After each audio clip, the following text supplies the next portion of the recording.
Assalamualaikum warahmatullahi wabarakatuh. How are you today, class? By the way, because this is our first meeting, allow me to introduce myself. I'm Royan Arif Al-Ihsan, and you can call me Royan. So, in this video, we're gonna talk about chapter 1, as you can see here. Chapter 1. Would you fill out this form, please? So, let's go to the next slide.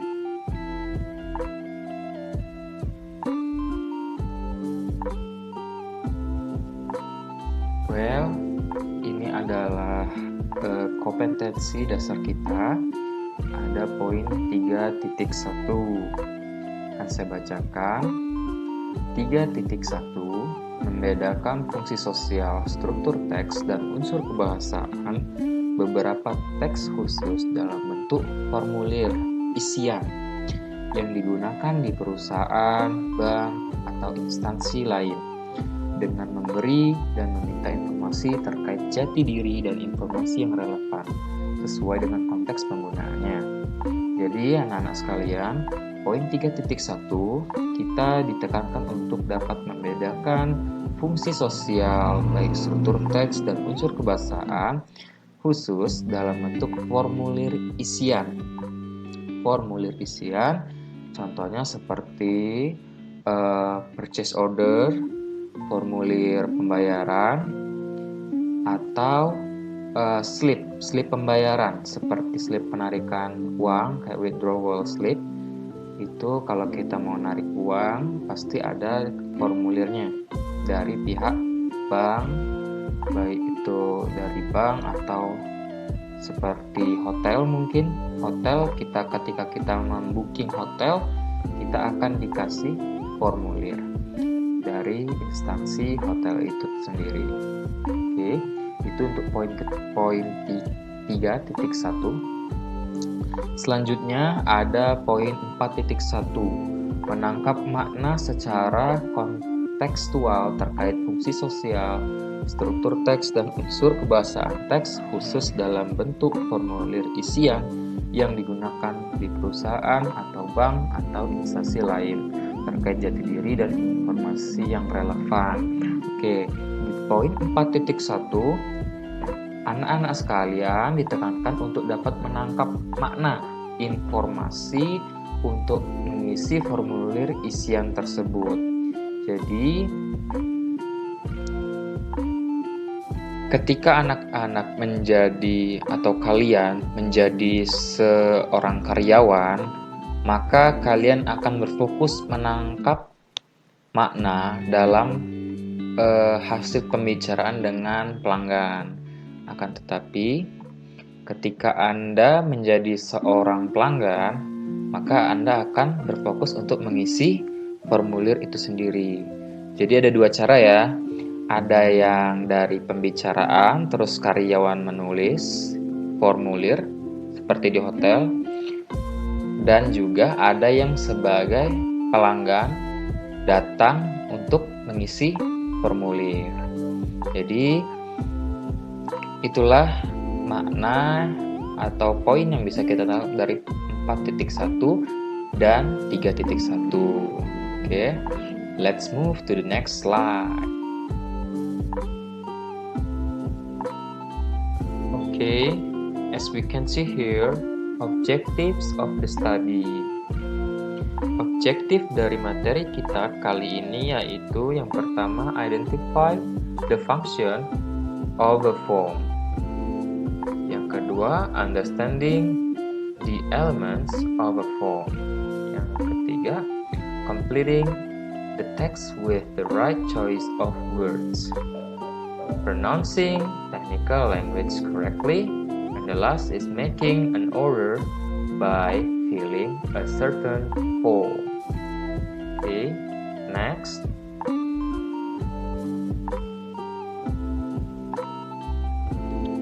Okay, what we need to understand if you want to learn this material, the question is, what is a form? Jadi, kalau ada yang bertanya kepada kalian, Jawabannya simple. Apa itu form atau what is a form? A form is a document with spaces in which we can write or enter the data. Formulir adalah sebuah dokumen yang namanya dokumen berarti dia dapat berupa print atau cetak, yang mana ada space atau ruang, ya, ada space atau ruang. Nah, apa gunanya ruang di sini? Ruang di sini digunanya yaitu untuk kita menulis atau memasukkan data. Nah, there are two types of filling a form. They are written and spoken. Ada yang ditulis, ada yang berbicara. Nah, kalau ditulis, kita sebagai pelanggan datang langsung ke instansi dan biasanya dikasih dikasih formulir dan kita isi sendiri. Nah, tapi kalau berbicara, misalnya kita menghubungi sebuah instansi dan karyawan atau resepsionis mereka lah yang mengisi formulir kita dengan cara menelpon, ya, atau berbicara. Selanjutnya ada types of form. Ada purchase order, ada order form, ada withdrawal slip, ada reservation form, ada medical form. Ini hanya sebagian, yang lain masih ada banyak, ya. Ada mungkin juga electronic form yang biasa kita lihat kalau kita mau daftar, misalnya kita daftar Facebook.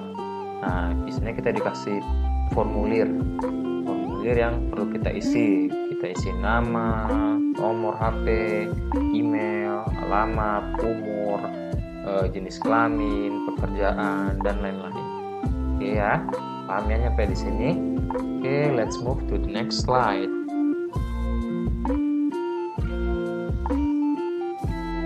Oke, ini ada finance corporation.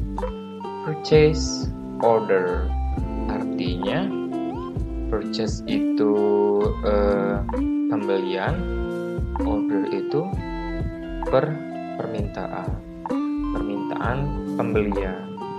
Di sini ada order by, artinya dipesan oleh, ada deliver to, dikirim ke. Oke, di sini ada PO number, purchase order number, ada PO date, purchase order date, tanggal ya, Februari 8, 2004. Lanjut, di sini ada ini elemen-elemennya, ada juga di sini deskripsi, ada juga nomor seri barangnya. Deskripsi ada monitor, ada desk lamp, ada phone, ada address book. Oke, di sini juga ada quantity.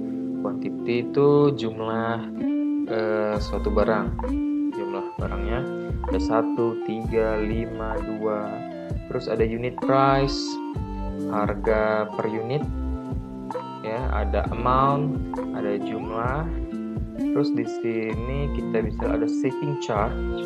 Shipping charge ini artinya biaya pengiriman.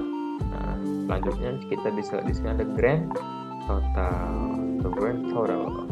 Nah, untuk suatu formulir ini biasanya ditulis untuk kebutuhan suatu instansi. Jadi data-data yang ada di sini, baik itu nama kalian atau informasi data tentang kalian, itu dibutuhkan oleh si finance corporation itu sendiri. Tapi beda lagi kalau kita ke formulir lain, dia akan meminta data yang lain dalam kurung, tidak macam seperti ini. Ya, jadi jangan kebingungan kalau disuruh buat formulir, berarti jawabannya apa yang kita ingin dapatkan dari data orang tersebut, itulah yang kita buat sebagai sebuah formulir. Oke, jadi beda-beda ya. masing-masing formulir ini. Misalnya ada purchase order 1, terus di sini ada purchase order yang kayak gini. Nah, di yang lain kok purchase ordernya beda? Ya beda, masing-masing kan beda. Masing-masing butuh data yang berbeda sesuai keinginan suatu instansi. Oke, lanjut.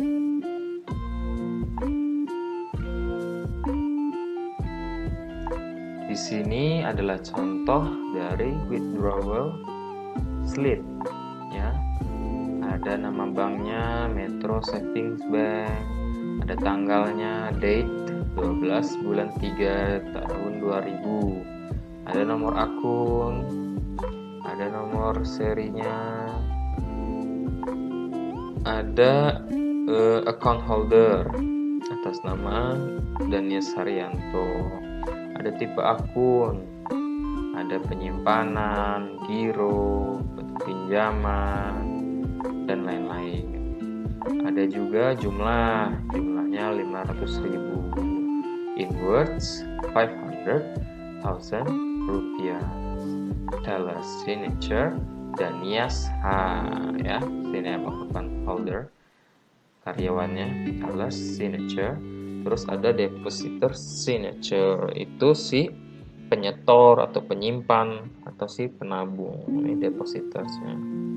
Oke, lanjut. Nah, di sini ada form filling vocabulary. Jadi ini hanya sekilas aja. Inilah